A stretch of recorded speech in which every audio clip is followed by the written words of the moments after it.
कई वर्षों पहले प्राचीन भारत के एक घने जंगल में एक युवक का नाम था अंगुलीमाल। अंगुलीमाल का वास्तविक नाम अहिंसक था, जिसका अर्थ है जो अहिंसा का पालन करता है।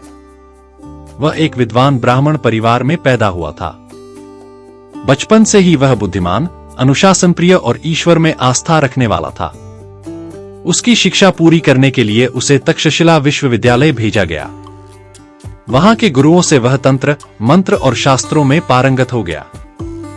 हालांकि उसके गुरु ने उसके प्रति अन्याय किया। गुरु की पत्नी ने एक दिन उससे अनुचित अनुरोध किया, जिसे अंगुलीमाल ने ठुकरा दिया। क्रोधित होकर गुरु की पत्नी ने उसकी झूठी शिकायत कर दी, जिससे गुरु का हृदय कठोर हो गया। अपने क्रोध के कारण गुरु ने उसे एक घातक आदेश दिया, तुम 1000 लोगों की उंगलियां काटकर मुझे अर्पित करो, तभी तुम्हारी शिक्षा पूरी होगी और तुम महान विद्वान कहलाओगे। अंगुलीमाल, जो गुरु का आज्ञाकारी शिष्य था, इस अन्यायपूर्ण आदेश को भी मानने के लिए बाध्य हो गया। वह सोचने लगा कि यह उसका कर्तव्य है, भले ही यह कितना ही कठोर क्यों न हो।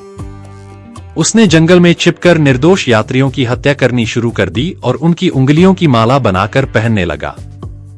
इसी कारण से उसका नाम अंगुलीमाल पड़ गया। धीरे धीरे उसका भय पूरे राज्य में फैल गया और लोग उस जंगल से गुजरने से डरने लगे। इस बीच भगवान बुद्ध अपनी करुणा और ज्ञान से पूरे राज्य में शांति और अहिंसा का प्रचार कर रहे थे। जब बुद्ध को अंगुलीमाल के अत्याचारों के बारे में पता चला, तो उन्होंने उसे सही मार्ग पर लाने का निश्चय किया। बुद्ध के शिष्यों ने उन्हें अंगुलीमाल के क्रूर स्वभाव और उसके खतरनाक व्यक्तित्व के बारे में चेतावनी दी, लेकिन बुद्ध ने धैर्यपूर्वक कहा, मुझे उस पर करुणा है, मैं उसे सही मार्ग दिखाऊंगा। बुद्ध ने अकेले ही अंगुलीमाल के निवास स्थान की ओर प्रस्थान किया। जैसे ही अंगुलीमाल ने देखा कि एक साधु उसके क्षेत्र में प्रवेश कर रहा है, उसने उसे भी अपना शिकार बनाने का निश्चय किया।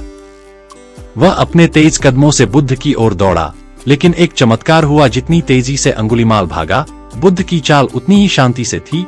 फिर भी अंगुलीमाल उनसे पास नहीं पहुंच पा रहा था। अंगुलीमाल ने क्रोधित होकर चिल्लाया, रुक जाओ साधु। बुद्ध ने शांत स्वर में उत्तर दिया, मैं तो रुक चुका हूं अंगुलीमाल, लेकिन तुम कब रुकोगे? यह सुनकर अंगुलीमाल चकित हो गया। उसने पूछा, तुम रुक गए हो? तुम तो चल रहे हो साधु। बुद्ध ने कहा, मैंने हिंसा, घृणा और अज्ञान से अपना मन मुक्त कर लिया है, इसलिए मैं रुक चुका हूं। लेकिन तुम अब भी अज्ञान और क्रोध के मार्ग पर हो, इसलिए तुम रुके नहीं हो। बुद्ध के शब्दों ने अंगुलीमाल के हृदय को स्पर्श किया। उसे पहली बार अपने कर्मों की क्रूरता का एहसास हुआ। उसने महसूस किया कि वह अंधकार में जी रहा था और उसे उस सत्य का सामना करना पड़ा जो बुद्ध ने उसके सामने प्रकट किया। उसकी आंखों में आंसू आ गए और उसने बुद्ध के चरणों में गिरकर अपने पापों की क्षमा याचना की। बुद्ध ने उसे उठाते हुए कहा, हिंसा और अज्ञान के मार्ग पर चलते हुए तुमने जो भी किया वह अब बीत चुका है। अब तुम्हारे पास अवसर है कि तुम अपने जीवन को पुनः सही मार्ग पर लाओ। अहिंसा और करुणा के मार्ग पर चलो। अंगुलीमाल ने उसी क्षण अपने जीवन का रूपांतरण कर लिया। उसने अपनी तलवार और हिंसा छोड़ दी और बुद्ध का शिष्य बन गया। उसने पूरी निष्ठा से ध्यान, साधना और करुणा का अभ्यास करना शुरू कर दिया। वह जंगल छोड़कर बुद्ध के साथ संघ में शामिल हो गया। राज्य के लोग यह सुनकर बहुत आश्चर्यचकित हुए कि अंगुलीमाल, जो कभी एक निर्दयी हत्यारा था, अब एक शांतिप्रिय भिक्षु बन गया था। लेकिन उसकी पुरानी छवि लोगों के मन में इतनी गहरी थी कि वे उसे स्वीकार करने के लिए तैयार नहीं थे। जब भी वह भिक्षा मांगने जाता, लोग उसे देखकर डरते और उसे अपमानित करते। अंगुलीमाल ने बुद्ध से पूछा, प्रभु, मैंने आपके मार्ग पर चलने का निश्चय किया है, लेकिन लोग मुझे अब भी मेरे पुराने कर्मों के लिए घृणा करते हैं। मैं क्या करूं? बुद्ध ने उत्तर दिया, अंगुलीमाल, तुम्हें धैर्य रखना होगा।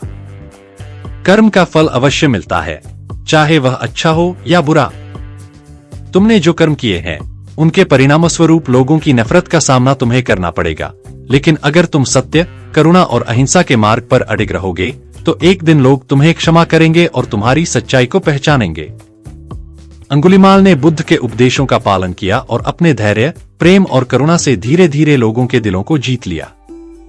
उसने अपने जीवन के शेष समय में कभी किसी को चोट नहीं पहुंचाई, बल्कि वह हर किसी के लिए एक आदर्श बन गया कि कैसे एक हत्यारा भी सत्य और अहिंसा के मार्ग पर चलकर पवित्र बन सकता है। इस कहानी से हमें यह शिक्षा मिलती है कि किसी भी परिस्थिति में हम अपने अज्ञान और क्रोध को त्याग कर सही मार्ग पर लौट सकते हैं। भगवान बुद्ध ने हमें यह सिखाया कि करुणा और प्रेम के बल पर दुनिया में सबसे कठोर हृदय को भी पिघलाया जा सकता है।